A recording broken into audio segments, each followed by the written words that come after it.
agradecido con Dios porque me permite una vez más poder compartir de su palabra con ustedes. Gracias a Dios. Hoy quiero compartirles este sermón titulado Dios proveerá, solo obedece. Y está basado, mis hermanos, ahí en el libro de Génesis capítulo 22, del versículo 1 hasta el versículo 14. Hermanos, está claro que todos tenemos algunas necesidades.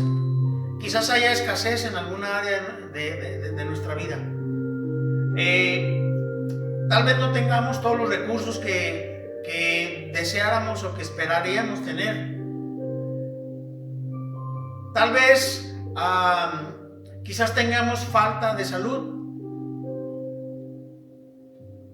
Pero mis hermanos, hay una promesa poderosa para nosotros los hijos de Dios, y es que Dios siempre va a proveer. No importa cuál sea nuestra situación, no importa cuál sea nuestra limitación, nuestra escasez, nuestra necesidad, Dios siempre va a proveer y siempre lo va a hacer en el momento oportuno. A veces tarda según nuestro concepto, pero la realidad es que Dios siempre tiene el tiempo perfecto, el kairos, el tiempo perfecto de Dios. ¿Para qué? Para traer su provisión a nuestra vida.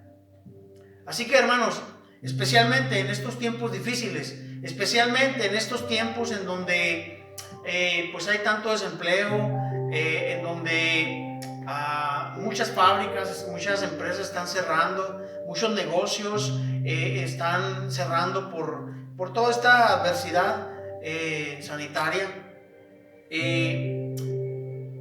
La mayoría de los hogares se encuentran en estrechez económica, por supuesto.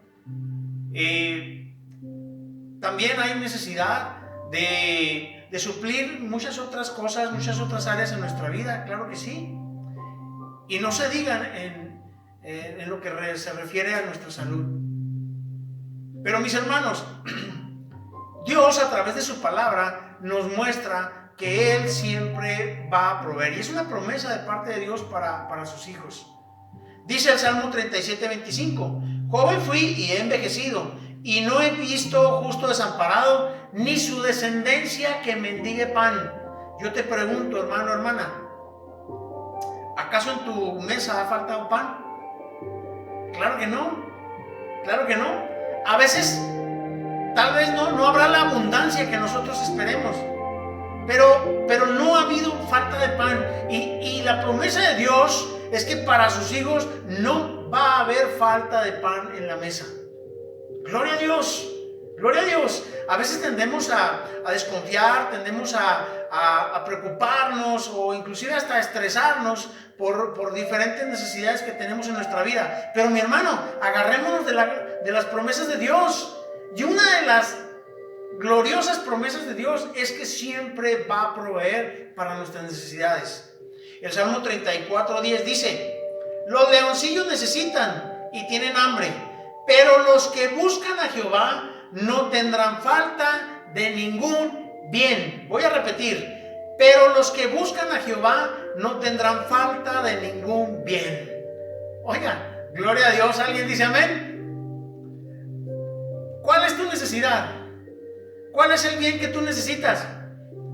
Pues mis hermanos, si buscamos a Dios, no va a faltar ningún bien en nuestra vida. Repito, a veces vamos a sentir que estamos desamparados, o quizás algún hermano o hermana estará pensando: híjole, Dios, ¿cómo se tarda? ¿Por qué no suple esta necesidad ya? ¿Por qué no trae sanidad en este momento? ¿Por qué no provee para esta situación? Mis hermanos, lo único que necesitamos es buscar a nuestro Dios, confiar en Él, y Él lo va a hacer en el momento justo. Ahora, yo te hago esta pregunta: ¿estás tú esperando que Dios provea para alguna necesidad en particular en tu vida? Yo creo que todos de alguna manera estamos esperando que Dios provea para alguna necesidad en particular de nuestra vida. Así que no importa en qué área de tu vida tal vez una necesidad física, emocional, espiritual, laboral, familiar, conyugal, económica, etcétera, etcétera. No importa. Para todas estas necesidades hay un solo remedio. Y es que Dios va a proveer. No importa cuál sea nuestra necesidad y el tamaño. A veces vemos nuestras necesidades o nuestras limitaciones tan enormes que cometemos el error que pensamos que para Dios eso representa un problema. Mi hermano, eso no representa absolutamente ningún problema para Dios. Entonces, hoy quiero compartirles este sermón. No importa la situación, Dios proveerá. Y vamos a ver 4 principios así muy sencillos, muy prácticos de cómo Dios puede proveer para nuestra vida. Antes de ir al primer principio, vamos a leer entonces el pasaje, Génesis capítulo 22, del 1 al 14. Es una historia que usted ya sabe, ya la ha escuchado, la ha leído, pero vamos a volver a reflexionarla. Dice en Génesis 22: aconteció después de estas cosas que probó Dios a Abraham y le dijo: Abraham. Y él respondió: heme aquí. Y dijo: toma ahora tu hijo, tu único, Isaac, a quien amas, y vete a tierra de Moriah, y ofrécelo allí en holocausto sobre uno de los montes que yo te diré. Y Abraham se levantó muy de mañana, y enalbardonó su asno, y tomó consigo 2 siervos suyos, y a Isaac su hijo, y cortó leña para el holocausto, y se levantó, y fue al lugar que Dios le dijo. Al tercer día, alzó Abraham sus ojos, y vio el lugar de lejos. Entonces dijo Abraham a su siervo: esperad aquí con el asno, y yo y el muchacho iremos hasta allí, y adoraremos, y volveremos a vosotros. Y tomó Abraham la leña del holocausto, y la puso sobre Isaac su hijo, y él tomó en su mano el fuego y el cuchillo, y fueron ambos juntos. Entonces habló Isaac a Abraham, su padre, y dijo: Padre mío. Y él respondió: heme aquí, mi hijo. Y él dijo: he aquí el fuego y la leña, mas ¿dónde está el cordero para el holocausto? Y respondió Abraham: Dios proveerá de cordero para el holocausto, hijo mío. E íbamos juntos. Y cuando llegaron al lugar que Dios le había dicho, edificó ahí Abraham un altar, y compuso la leña, y ató a Isaac su hijo, y lo puso en el altar sobre la leña. Y extendió Abraham su mano, y tomó el cuchillo para degollar a su hijo. Entonces el ángel de Jehová le dio voces desde el cielo, y dijo: Abraham, Abraham. Y él respondió: heme aquí. Y dijo: no extiendas tu mano sobre el muchacho, ni le hagas nada, porque ya conozco que temes a Dios, por cuanto no me rehusaste tu hijo, tu único. Entonces alzó Abraham sus ojos y miró, y aquí a sus espaldas un carnero trabado en un zarzal por sus cuernos. Y fue Abraham y tomó el carnero, y lo ofreció en holocausto en lugar de su hijo. Y llamó a Abraham el nombre de aquel lugar: Jehová proveerá. Por tanto, se dice hoy: en el monte de Jehová será provisto. Amén. Gracias a Dios por su palabra. Tremenda historia, tremenda historia. Muy bien, vamos a ver este primer principio para que Dios provea en tu necesidad, para que Dios provea en tu vida. Y este primer principio lo vemos ahí en el versículo 1 y 2. Hermanos, las pruebas son inevitables. Aprueba la prueba. Dice ahí que probó Dios a Abraham. Ahora, la palabra tentación viene de la palabra griega perazo y del hebreo baján. Ambos significa probar. Ambos idiomas nos indican que se utiliza la misma palabra en el sentido positivo como negativo. Por eso, algunas versiones bíblicas la utilizan alternadas. Ahora, probar o tentar en el sentido negativo significa ser tentado, probado, seducido, engañado y apartado del camino de Dios. ¿Qué provoca esto? Pues ya lo sabemos, lo provoca Satanás. Por eso Santiago ahí en capítulo 1, el versículo 14 dice, sino que cada uno es tentado de su propia concupiscencia, es atraído y seducido. Entonces dice, la concupiscencia, después de haber concebido, da a luz el pecado, y el pecado, siendo consumado, da a luz a la muerte. ¿Quién tienta o quién nos tienta en este sentido negativo? Es decir, para seducirnos, para engañarnos, para alejarnos de la voluntad de Dios. Pues el mismo maligno. ¿Por qué? La Biblia describe que el maligno es el tentador. Ahí viene en Mateo 4, capítulo 4, versículo 3. Él es el tentador. Él quiere seducirnos. ¿Para qué? Para que nos salgamos de la voluntad de Dios. Entonces, esta palabra tentación en el sentido negativo es para que no glorifiquemos a Dios, para que nos salgamos de la voluntad de Dios. Ahora, probar en el sentido positivo significa someter a prueba, y eso solamente lo hace Dios. La idea de ser puesto a prueba es para ser fortalecido, para ser perfeccionado, capacitado. Por eso Santiago 1.13 dice, cuando alguno es tentado, no diga que es tentado de parte de Dios, porque Dios no puede ser tentado por el mal, ni el mal tienta a nadie. Por supuesto, nuestro Dios no nos tienta en el sentido negativo. No, eso lo hace el maligno. Nuestro Dios nos tienta, que es sinónimo de probar esta palabra. Es decir, nos somete a prueba a través de la adversidad. ¿Para qué? Para que nosotros aprendamos, crezcamos, maduremos espiritualmente. Entonces, la palabra prueba en la Biblia, hermanos, es sinónimo de todo tipo de problemas económicos, de salud, familiares, matrimoniales, laborales, emocionales, espirituales, etcétera, etcétera. Entonces, mis hermanos, Dios utiliza estos problemas para someternos a prueba, como lo hizo con Abraham, con el propósito de fortalecernos, de enseñarnos, de perfeccionarnos y de capacitarnos. ¿Para qué? Para hacer su voluntad, para realizar la obra del reino de Dios. Entonces, mis hermanos, una de las formas de cómo Dios utiliza nuestra adversidad para que nosotros crezcamos, para que nosotros aprendamos. Y mire que hay enseñanzas que solamente las obtenemos cuando estamos en la adversidad. Pero Dios, aún de la adversidad, puede sacar cosas positivas, en el sentido que Él nos prueba a través de esta adversidad de tal forma que Él quiere que aprendamos cosas. Él quiere que aprendamos, que maduremos en nuestra relación con Dios. Dios nunca te probará para la maldad o para destruirte. Por supuesto que no lo va a hacer. Hermanos, en este pasaje que leímos, Dios probó a Abraham y le dijo, Abraham, y él respondió, heme aquí. Qué interesante, ¿no? Tal vez si hubiera comprendido a Abraham para qué lo quería, tal vez le hubiera dicho, Señor, no estoy. Pero mis hermanos, ahí en el versículo 2 dice, y dijo, toma ahora a tu hijo.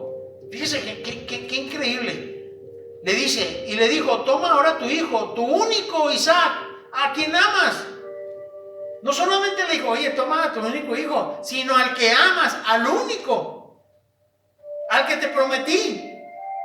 Increíble. Ahora, alguien escribió, la gran mayoría de las pruebas que el cristiano experimenta son porque tomó decisiones sin consultar a Dios, pero Dios las utiliza para acercarnos a Él.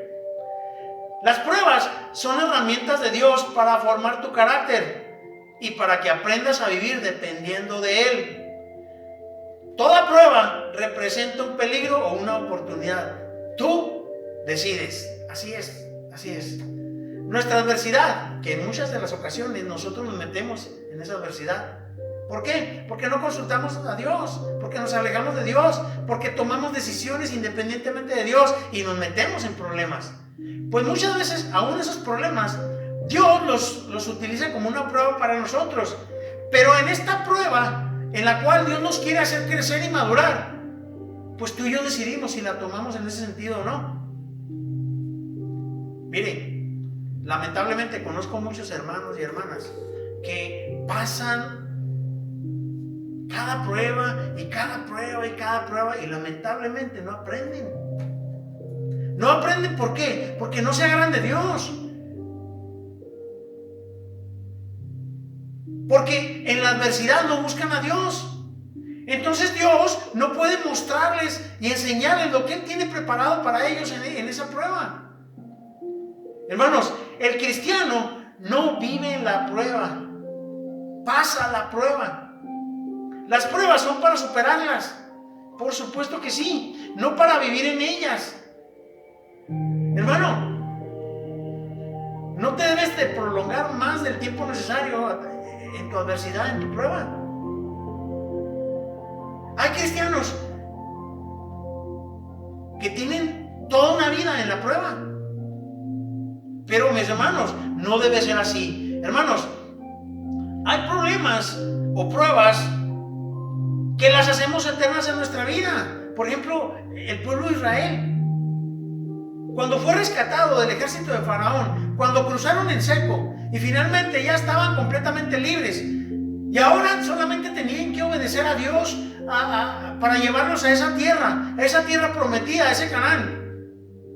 Y resulta que Dios les dijo, por aquí, y en esa dirección, solamente, los teólogos calculan que solamente caminando 40 días iban a poder atravesar todo ese desierto y llegar a la tierra prometida, a esa tierra tan anhelada.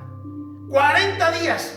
Pero resulta que se tardaron 40 años porque solamente estuvieron dando vueltas en el desierto por desobediencia. ¿Y qué resultó? Que toda una generación se perdió en el desierto y no disfrutó, no entró a la tierra prometida. ¿Por qué? Por desobediencia. Así es.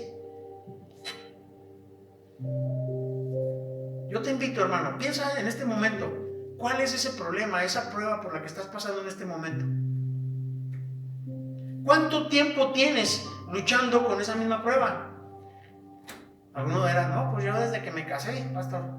No, hermano, ¿cuánto tiempo tienes luchando con esa prueba? Yo te preguntaría, ¿qué será?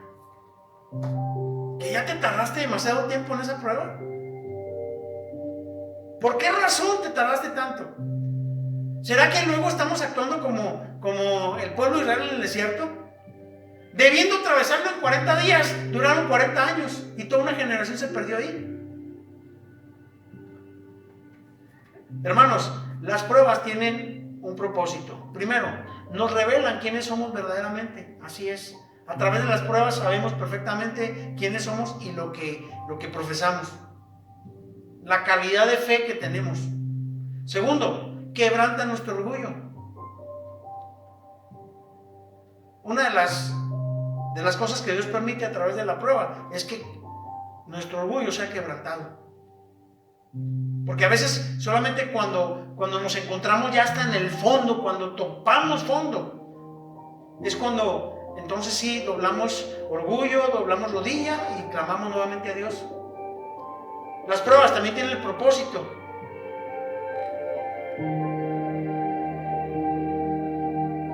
de que seamos transformados, porque Dios las utiliza como herramientas. Y mi hermano, a veces las pruebas son el último recurso que Dios tiene para hacernos entender que debemos de buscarlo, que debemos obedecerlo, que debemos de estar en su presencia. Hermanos, las pruebas son inevitables. Jesús dijo, en el mundo tendréis aflicción. Perfecto, pues aprueba la prueba. Superemos la prueba. Los exámenes son para pasarlos. ¿Cómo lo vamos a hacer? Mis hermanos, agarrados solamente de Dios. Segunda enseñanza, viene ahí en el versículo, desde el versículo 3 hasta el versículo 10. No lo vamos a leer porque ya lo leímos y usted lo recuerda. La segunda enseñanza es que, mi hermano, la obediencia no es una opción. Tú no decides si le obedeces o no. Simplemente Dios te dice, y lo dice por nuestro bien, que le obedezcamos, que le hagamos caso a Dios. Dicen que los hombres son medidos por lo que dicen y los hijos de Dios por lo que obedecen. Así es. ¿Cómo se mide un cristiano? Por su obediencia. Así es. ¿Por qué tenemos problemas para obedecer, hermanos? Pues es muy sencillo. Porque nos gusta hacer nuestra propia voluntad. Ya aceptamos a Cristo, gloria a Dios, pero todavía queremos seguir haciendo lo que hacíamos cuando no le conocíamos. ¿Por qué tenemos problemas para obedecer? Porque obedecer implica hacer cambios en nuestra vida y muchas veces no estamos dispuestos a hacer esos cambios. ¿Por qué tenemos problemas para obedecer? Porque al obedecer tengo que someterme. ¿A quién? A Dios, a su voluntad. Y eso no nos gusta. Existen 3 razones para la obediencia. Primero, un esclavo obedece porque tiene que hacerlo. Ni modo. Ni modo. No tiene otra opción. Un empleado obedece porque necesita hacerlo. ¿Sí? Si no lo hace, pues lo corren de la empresa. Si no lo hace, pues no recibe su cheque. Y tercero, un hijo obedece porque quiere hacerlo. Así es. Nosotros deberíamos de obedecer porque queremos hacerlo, porque queremos agradar a Dios, porque es una forma de mostrar nuestra gratitud a Dios por todo lo que hizo a través de Jesucristo en la cruz. Hay 2 enemigos de la obediencia. Primero, las emociones. Ya lo hemos explicado esto en otras ocasiones. Las emociones. Dice que la palabra emoción viene del latín ex movere, que significa alejarse de la realidad. Cuando permitimos que las emociones nos controlen, nos alejamos de la realidad y por lo tanto también nos alejamos de la voluntad de Dios. El plan del maligno es que vivamos bajo las emociones o sentimientos para alejarnos de la voluntad de Dios. Por eso ahí Jeremías 17:9 dice de la siguiente forma. Usted ya sabe ese texto, pero se lo voy a leer. Dice el versículo 9: engañoso es el corazón más que todas las cosas, perverso, ¿quién lo conocerá? Así es. Proverbios 28:26 dice: el que confía en su propio corazón es necio. Las emociones, Dios las puso en nuestro interior para bendición, no para que nos controlen, hermano, hermana. Cuando a ti te controla alguna de las emociones, cuando tú permites que algún estado emocional te controle, entonces te vas a salir de la voluntad de Dios y no va a ser eso de bendición para tu vida. Nuestra obediencia a Dios no debe depender de nuestro estado de ánimo. No debe depender. Y les voy a repetir una frase que siempre repito, algunos ya hasta se la saben de memoria. No recuerdo en qué libro, cuál autor fue el que escribió esta frase, pero es una frase que tiene que ver justamente con este tema. Y la frase dice: no siento lo que voy a hacer, pero lo voy a hacer porque tú, Dios, a través de tu palabra, me dices que lo haga. ¿Qué tal? Hermanos, nuestra obediencia a Dios no debe depender de nuestro estado de ánimo. Hoy amanecí de buenas, entonces ahora sí, todo mi corazón y toda mi vida, todos mis recursos para Dios. ¿Y mañana que no amanezca con ese estado emocional gozoso, feliz? ¿Qué va a pasar? Ni me voy a acordar de Dios. No se trata de eso. Dice la frase: no siento lo que voy a hacer. No tienes ganas de leer la Biblia, no tienes ganas de tener comunión con los hermanos, no tienes ganas de sentarte a platicar con Dios, no tienes ganas de compartir el evangelio a tu familia, a tus vecinos, especialmente en este tiempo en donde hay tanta gente que está muriendo sin Cristo. No tienes ganas de hacerlo. Pues no necesitas tener ganas. Dice la frase: no siento lo que voy a hacer, pero lo voy a hacer porque tú, Dios, a través de tu palabra me dices que lo haga. Punto. Ahora, ¿sabes qué? Si no tienes ganas, haciéndolo, te van a dar ganas. Eso tenlo por seguro. Te van a dar ganas. Y yo te invito a que repite conmigo esta frase. Yo sé que muchos ya se la saben, pero es una frase que debe estar ahí presente en nuestra mente, porque nunca nuestro estado de ánimo debe controlar nuestra vida. debemos permitirle a Dios a través de su palabra que sea el que nos guíe. Repite conmigo: no siento lo que voy a hacer, pero lo voy a hacer, Dios, porque tú a través de tu palabra me dices que lo haga. ¿Alguien dice amén? Muy bien, hermanos, ¿cómo se sentiría Abraham cuando Dios le dijo: toma a tu hijo, tu único hijo, y sacrifícalo? Imagínense el estado de ánimo. ¿Qué pasaría allí en su mente y en sus emociones?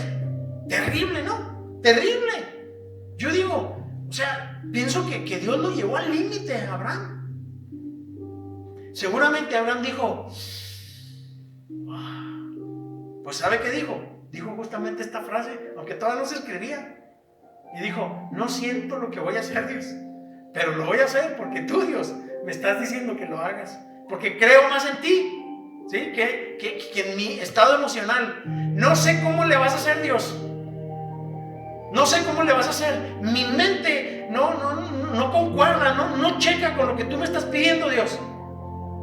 Pero ¿sabes qué, Dios? Te voy a obedecer, porque sé que tú eres el soberano, el sabio, el que todo lo puedes, Dios. Y no sé en qué vaya a concluir esto, Dios, pero te voy a obedecer. Y usted y yo ya sabemos cuál fue el fin de esta historia. Gloria a Dios. Mis hermanos, los cristianos no vivimos de emociones, sino de convicciones. Así es.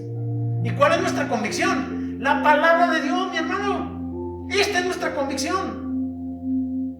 ¿Y sabe qué, mi hermano? Dios va a proveer. Y nuestra convicción es que no importa cuál sea nuestra situación, cuál sea nuestra necesidad, cuál sea nuestra limitación, nuestra escasez, no importa. Lo que verdaderamente importa es que Dios, a través de su palabra, nos promete que siempre va a proveer. Así que, mi hermano, ya no deja de preocuparte, mejor confía en Dios. Las energías que estás gastando en preocuparte, en estresarte, en ay, no tengo para esto, ay, mañana qué va a pasar, y la semana que entra qué voy a comer, y cómo me voy a sustentar, y he perdido el empleo. Mi hermano, Dios va a proveer. Así que solamente confía en Él. Por supuesto. Mi hermano, para que Dios provea y vea la bendición en tu vida, no es opcional que obedezcas. No, tenemos que obedecer. Tenemos que creerle a Dios. Alguien escribió: si tus emociones están controlando tu vida, ellas determinarán la dirección de tu vida. Cuando tú estás en control de tu vida y tu convicción es Dios a través de su palabra, tus emociones se alinean a Dios y a su palabra. ¿Cuál es tu estado emocional, mi hermano? Pues ¿sabes qué? Si tu convicción es la palabra de Dios, entonces necesariamente tu estado de ánimo se va a alinear ¿a qué? A la palabra de Dios. Y le vamos a obedecer. Y entonces vamos a darnos cuenta que bien valía la pena mucho más obedecerle a Dios que hacerle caso a nuestro estado emocional. Te sientes triste, abatido. Te sientes inseguro. Tienes desesperanza por el futuro. No sabes cómo van a ser suplidas tus necesidades. Mi hermano, no le hagas caso a ese estado emocional. Agárrate de Dios, a ver si Dios no cumple su promesa y provee. Por supuesto que lo va a hacer. El segundo enemigo para que nosotros obedezcamos, pues obviamente es nuestro interés personal, es decir, nuestras prioridades. Tenemos que tener comunión con Dios para que nuestra prioridad sea Dios. ¿Por qué Abraham, en esta situación tan difícil, pudo obedecer a Dios? Mi hermano, porque su prioridad era Dios y porque no permitió que su estado emocional lo controlara. Le creyó más a Dios, ¿sí?, que a sus emociones. Le creyó más a Dios que a sus circunstancias. Y obviamente su prioridad era Dios. ¿Alguien dice amén? Tercera y última enseñanza, mi hermano, para que Dios provea en tu vida. Y esta viene en el versículo 9 y 10. Y esta tercera enseñanza es que siempre habrá un Isaac que sacrificar. Así es. Dice ahí en el versículo 9 y 10, y cuando llegaron al lugar que Dios le había dicho, edificó ahí Abraham un altar y compuso la leña y ató a Isaac. Oiga, qué tremendo. Hermanos, todos tenemos un Isaac en nuestra vida. Sacrificio, o sinónimo de sacrificar, significa acto de generosidad en el que se renuncia a algo de gran valor para beneficio de otro. Abraham estaba dispuesto a sacrificar, estaba dispuesto a renunciar a su hijo, que era de inmenso valor. ¿Para qué? Para honrar a Dios. Imagínense, qué tremendo. La palabra renunciar significa apartarse de algo, dejarlo, abandonarlo, por voluntad propia. Abraham estaba por voluntad propia, renunciando a su hijo, con tal de obedecer y de honrar a Dios. ¿No le parece extraordinario? Oiga, sí que Dios lo llevó al límite a Abraham. Mis hermanos, hay muchos ejemplos, pero se me viene a la mente el ejemplo de Mateo, de Leví, ahí en Lucas capítulo 5. Pasando Jesús, le dijo: sígueme. ¿Y qué hizo Mateo? Que estaba ahí en el banquillo cobrando los impuestos. Dice ahí literalmente, y dejándolo todo.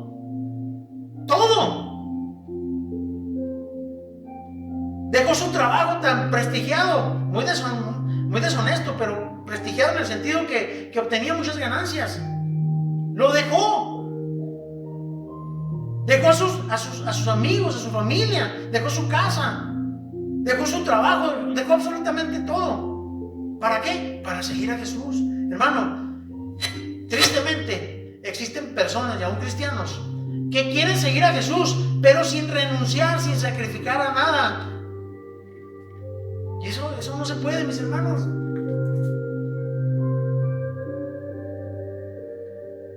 Hermanos, Martín Lutero dijo: una fe que no da nada, que no cuesta nada, que no sufre nada, es una fe que no vale nada.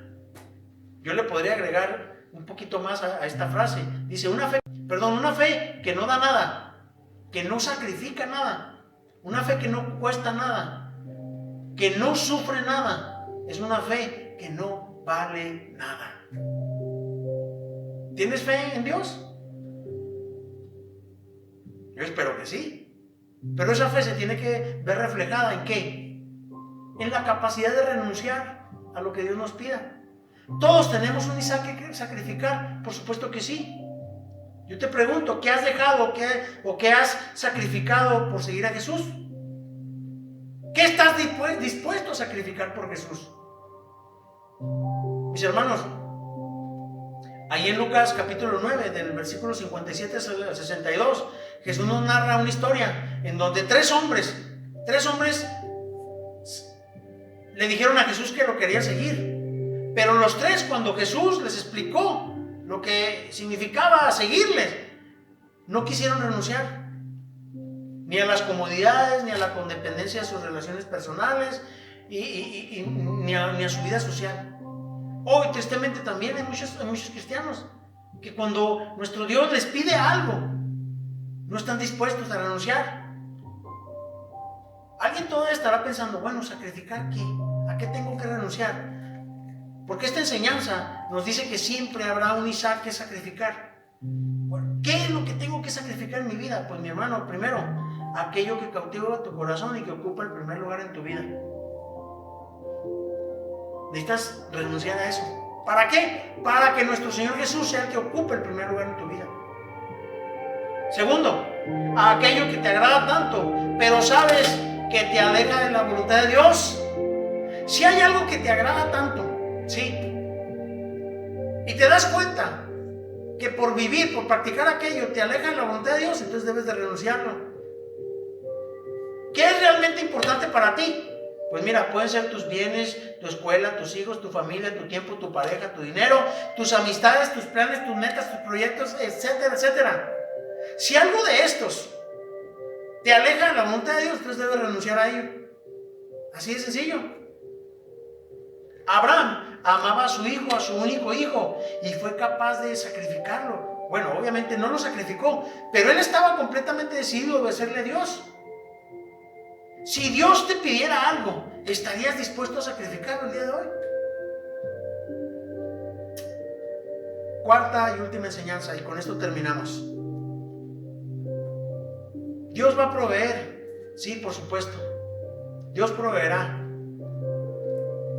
Este último principio nos indica cómo es que Dios va a proveer. Y este principio dice que la bendición de Dios no se transforme en un ídolo para ti. Así es.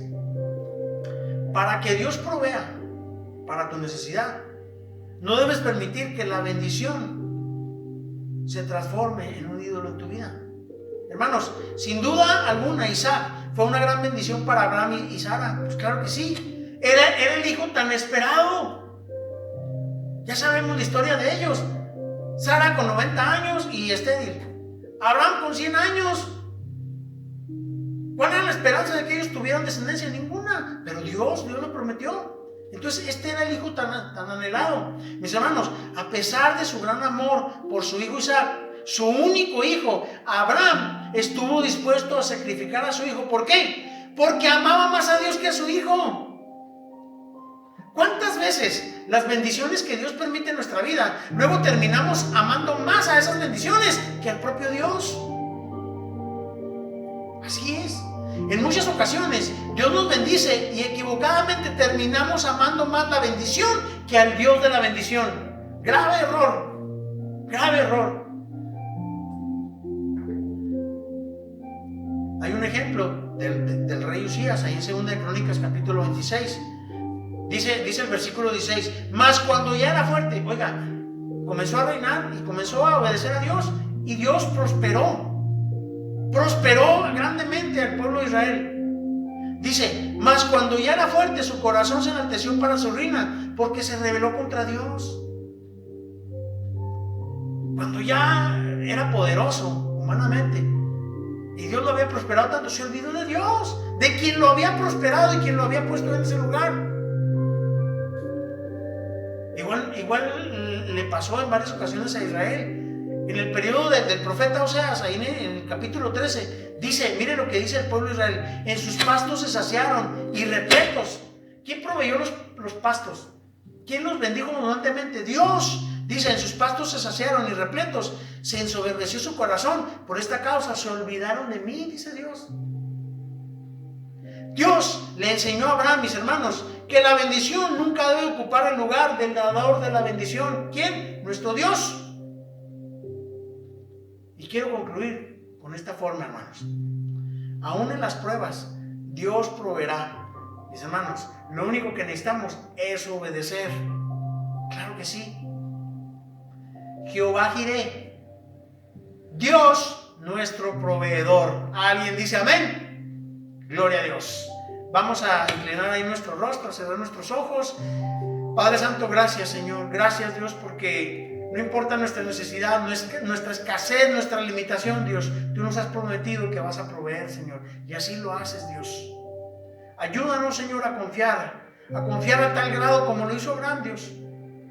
A confiar de tal forma, Padre, que nosotros podamos entender que las pruebas son inevitables, nuestras necesidades son inevitables, pero que debemos aprobar esta prueba, Señor. Ayúdanos a entender que la obediencia no es opcional, Señor. Que siempre, Padre, para recibir la bendición tiene que ir a través de la obediencia. Padre Santo, ayúdanos a renunciar a aquello que tú, Padre Santo, nos estás indicando, para que entonces te demos el primer lugar a ti y solamente a ti, Señor. Gracias, Padre Santo. Gracias, Padre. En el nombre de Cristo Jesús.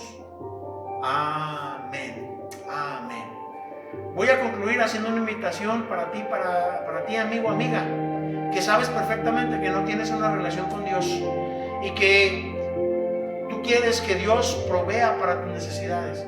Hay una necesidad primordial en tu vida y esa necesidad es espiritual. Dios puede proveer, por supuesto que sí. De hecho ya lo ha hecho a través de Cristo Jesús. Y lo único que tú necesitas para tener una relación con el Padre, una relación para este momento, pero una relación que se extiende hasta la eternidad, es declarar a Jesucristo como tu único y suficiente Salvador, reconociendo que Jesús vino a morir en la cruz y pagó por tus pecados. Platica con nuestro Señor Jesucristo. Dile: Señor Jesús, reconozco que soy pecador y que viniste a morir por mí. Te acepto como mi único y suficiente Salvador. En el nombre de Cristo Jesús. Amén. Amén. Gracias, hermanos. Dios les bendiga. Amén.